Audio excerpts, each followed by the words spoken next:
जय हिंद दोस्तों। आज के वीडियो में बात करने वाले हैं रेगुलेटिंग एक्ट की, जो कि 1773 में ब्रिटिश पार्लियामेंट के द्वारा भारत में जो कंपनी का शासन था, ब्रिटिश ईस्ट इंडिया कंपनी का, उसको सुचारू रूप से नियमित करने के लिए और नियंत्रित करने के लिए, उस शासन को चलाने के लिए ब्रिटिश पार्लियामेंट के द्वारा एक कानून पारित किया गया था, रेगुलेटिंग एक्ट। इसको हम पढ़ने वाले। इस रेगुलेटिंग एक्ट में कौन कौन से प्रावधान थे जिनका हमारा वास्तविक रूप से हमारा संविधान बना जब आजादी के बाद, तो उसमें उसका उस संवैधानिक महत्व क्या था उस कानून का, हम लोग इसको पढ़ने वाले हैं। जब हम लोग पॉलिटी को पढ़ते हैं तो पॉलिटी में जो हम संविधान को पढ़ते हैं तो उसमें जो पहला चैप्टर पढ़ते हैं वो पढ़ते हैं संविधान का जो ऐतिहासिक पृष्ठभूमि है, हिस्टोरिकल बैकग्राउंड है, वो क्या था जब हमारा संविधान बना। तो उससे पहले जब ब्रिटिश काल था या ब्रिटिश शासन था, तो उस शासन को चलाने के लिए कौन कौन से कानून थे ब्रिटिश शासन के समय पे, और ब्रिटिश पार्लियामेंट के द्वारा कौन कौन से कानून पारित किए गए, तो हम उन कानूनों को, उन एक्ट को एक एक करके पढ़ते हैं। उन्हीं एक्ट में जो सबसे पहला एक्ट था वो था रेगुलेटिंग एक्ट, जो कि 1773 में आया था। तो आज हम उसको देखने वाले हैं। उसमें कौन कौन से ऐसे प्रावधान थे जिनका हमारा संविधान बनने के बाद संवैधानिक महत्व था, तो उसमें ऐसे कौन कौन से प्रावधान थे हम उसको देखने वाले हैं। ठीक है, जब हम रेगुलेटिंग एक्ट की बात करते हैं तो रेगुलेटिंग शब्द से समझो, रेगुलेट मतलब किसी कार्य को, किसी शासन को चलाने के लिए, उसको रेगुलेट करने के लिए कुछ प्रावधान लाए गए हैं, इसलिए उस कानून का, उस जो अधिनियम है उसका नाम पड़ा रेगुलेटिंग एक्ट।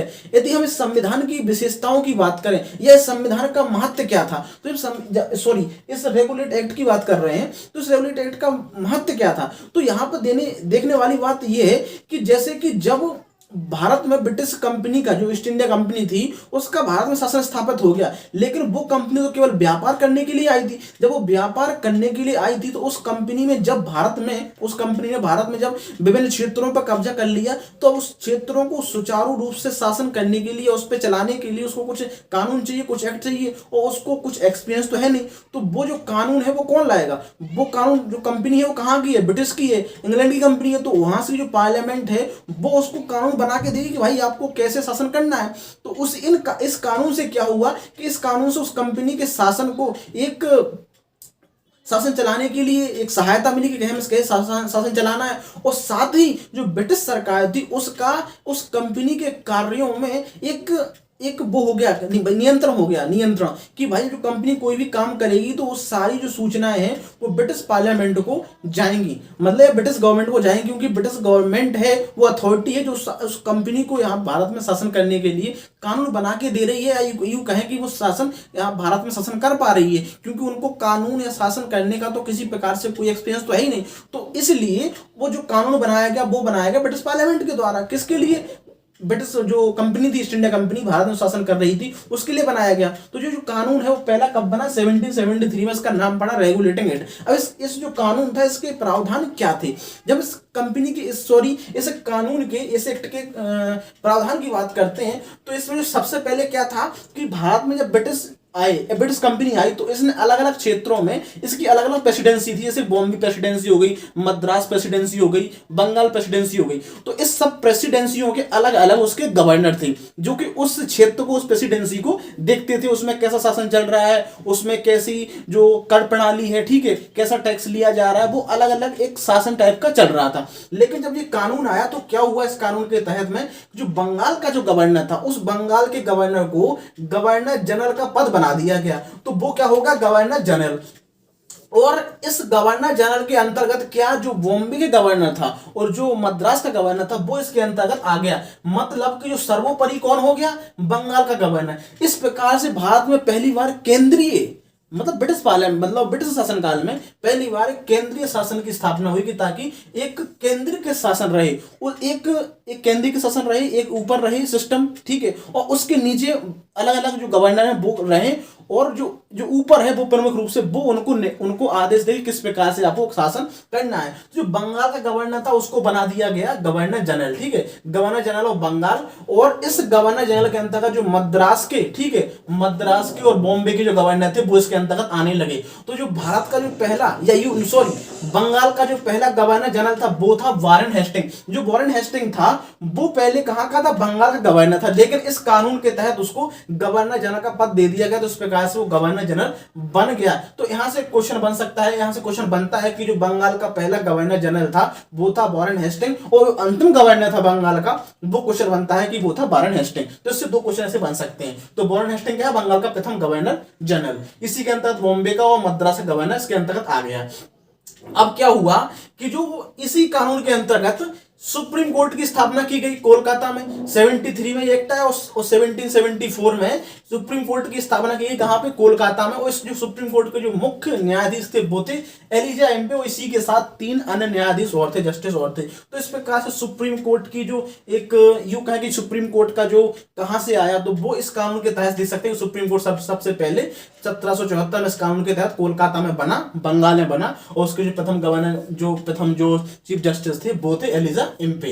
अब इसी के अंतर्गत क्या हुआ, इसी कानून के अंतर्गत पहले क्या हो रहा था कि जो कंपनी के जो अन्य जो मेंबर थे वो भारत में क्या कर रहे थे, कंपनी का व्यापार तो कर ही रहे थे, साथ में वो अपना निजी व्यापार भी कर रहे थे। तो उस कंपनी के जो अधिकारी थे, जो मेंबर थे, उनको निजी व्यापार बंद कर दिया गया, और साथ में जो भारतीयों से रिश्वत या जो उपहार लेते थे उसको भी प्रतिबंधित कर दिया कि आप किसी प्रकार का अपना निजी व्यापार नहीं कर पाएंगे, और साथ में रिश्वत या किसी प्रकार का उपहार भारतीयों से आप स्वीकार नहीं करेंगे, वो प्रतिबंधित कर दिया गया।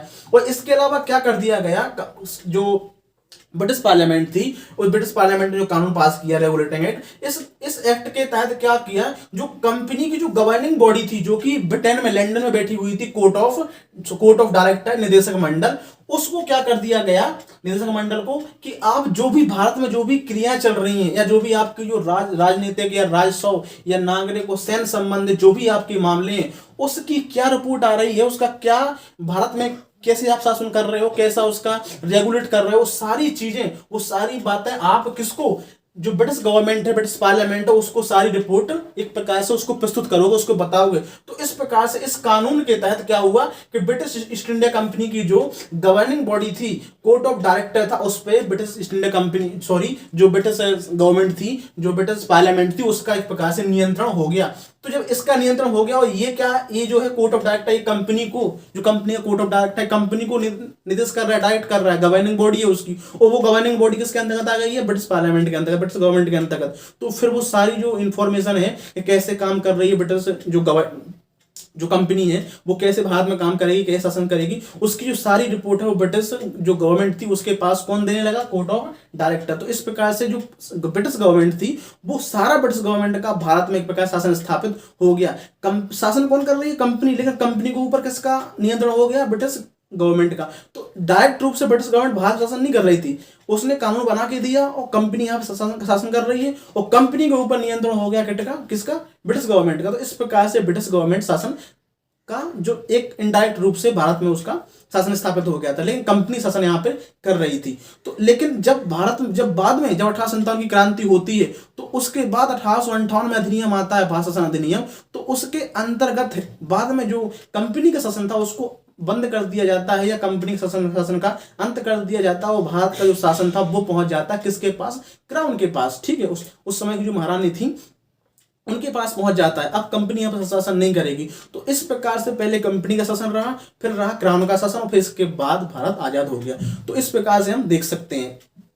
तो जो कंपनी थी वो तो प्राइवेट कंपनी थी, लेकिन अब उसको शासन करने का इतना आइडिया है नहीं, तो उसको शासन करने के लिए कौन उसको बताएगा कैसे शासन करना, उसके लिए कानून कौन बनाएगा, ब्रिटिश पार्लियामेंट, क्योंकि वो कंपनी कहाँ गई है, ब्रिटिश की। तो इस प्रकार से जो ब्रिटिश का है वो डायरेक्ट इनडायरेक्ट रूप से भारत में एक प्रकार से शासन स्थापित हो गया था, और कंपनी भारत में शासन कर रही थी, उसके बदले वो कानून बना के दे रहा था। तो इस प्रकार से जो सारी जो प्रणाली थी या शासन प्रणाली थी वो ब्रिटिश की वो भारत में स्थापित हो गई थी। तो इस प्रकार से हम देख सकते हैं कि जो ब्रिटिश पार्लियामेंट है उसने रेगुलेटिंग एक्ट बनाया और कंपनी को दिया, और कंपनी यहाँ पे शासन कर रही थी। और इसके आगे भी और एक्ट आते गए समय समय पर, जैसे ब्रिटिश इंडिया एक्ट आया, ठीक है, इसके अलावा और भी एक्ट समय समय पे आते गए, ठीक है, चाहे वो भारत शासन अधिनियम हो, ठीक है, इसके अलावा चाहे वो भारत शासन अधिनियम हो गया, ठीक है, और परिषद अधिनियम हो गया। ये ऐसे के अलावा जो 1858 का शासन अधिनियम था वो था, ठीक है। इसके अलावा ऐसे समय समय पर अधिनियम आते गए, ठीक है। और इसी के बाद जब भारत आजाद हुआ 1947 में भारत स्वतंत्रता अधिनियम आया था, इंडियन इंडिपेंडेंस एक्ट आया था। तो वो सारे जो कानून थे ब्रिटिश पार्लियामेंट के द्वारा पास किए गए, और इन कानूनों को हम लोग पढ़ते हैं संविधान का, जो जब ऐतिहासिक पृष्ठभूमि पढ़ते हैं, हिस्टोरिकल बैकग्राउंड पढ़ते हैं, तो उन सारे कानूनों को हम लोग एक एक करके पढ़ते हैं कि उनका संवैधानिक महत्व क्या था। तो इस प्रकार से इस कानून को समझ सकते हैं, और इस कानून का जो है हमारे लिए जब पॉलिटी पढ़ते हैं उसमें बहुत महत्व है, उसमें बहुत सारे क्वेश्चन बनते हैं। तो इस प्रकार से हम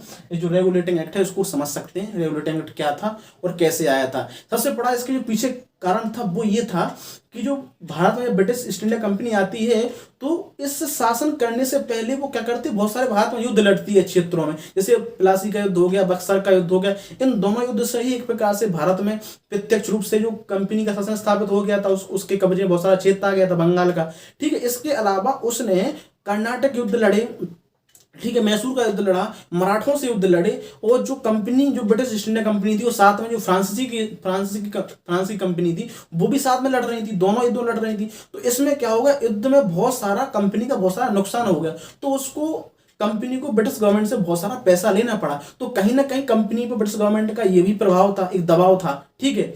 तो इसलिए जो कंपनी थी वो ब्रिटिश गवर्नमेंट की एक प्रकार से प्रेशर में थी, दबाव में थी, और साथ में वो कंपनी है वो यहाँ पर व्यापार करने की उसको इजाजत मिली थी। वो कंपनी जो थी प्राइवेट कंपनी थी, लेकिन आई थी गवर्नमेंट की मदद से, गवर्नमेंट ने उसको इजाजत दी थी यहाँ पर कंपनी या व्यापार करने की। तो इस प्रकार से वो कंपनी को शासन कंपनी ने स्थापित किया, भारत में कब्जा कंपनी ने किया, लेकिन जो शासन था, जो एक प्रकार से जो पूरी गवर्नमेंट थी वो किसकी हो गई, ब्रिटिश गवर्नमेंट की भारत में। तो इस प्रकार से जो कंपनी का रोल बहुत बड़ा था। लेकिन अब चूंकि कंपनी है, प्राइवेट कंपनी है, आई कहाँ से, किसी देश से आई है, तो उस देश की गवर्नमेंट है वो रेगुलेट करेगी ना आपको शासन कैसे करना है नहीं करना है। तो इस प्रकार से जो कंपनी है वो शासन यहाँ पे करती रही, और बाद में ब्रिटिश गवर्नमेंट का शासन आ गया।